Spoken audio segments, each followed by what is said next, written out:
విజయనగరం జిల్లా శృంగవరపుకోట నియోజకవర్గ వైఎస్ఆర్సీపీ అభ్యర్థిగా కడుబండి శ్రీనివాసరావు నామినేషన్ దాఖలు చేశారు. ముందుగా వైఎస్ఆర్సీపీ కార్యకర్తలతో ఎస్కోట ఆకుల డిపో నుంచి భారీ ర్యాలీ నిర్వహించి తహసీల్దార్ కార్యాలయంలో కడుబండి నామినేషన్ దాఖలు చేశారు.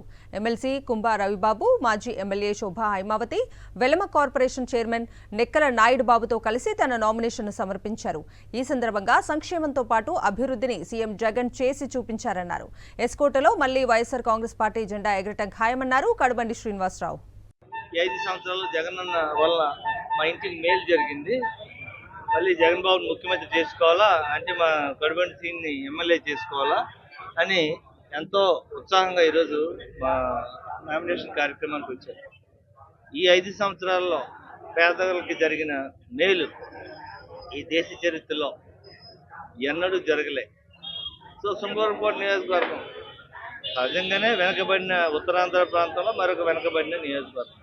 సో ఇలాంటి నియోజకవర్గానికి సంక్షేమం, అభివృద్ధి ఈ స్థాయిలో అందటం వలన ఈ నియోజకవర్గ ప్రజలు శాశ్వతంగా వైఎస్ఆర్ కాంగ్రెస్ పార్టీని గెలిపించాలని, జగన్ ముఖ్యమంత్రి చేయాలని, అందులో భాగంగానే నన్ను ఎమ్మెల్యేగా చేయటం, మా ఝాన్సీ మేడం గారిని, కొత్త ఝాన్సీ లక్ష్మి గారిని రేపు ఎంపీ అభ్యర్థిగా అత్యధిక మెజార్టీలో గెలిపించడానికి ఈరోజే నామినేషన్కి వచ్చిన ప్రజలు చూస్తూనే తెలుస్తాను.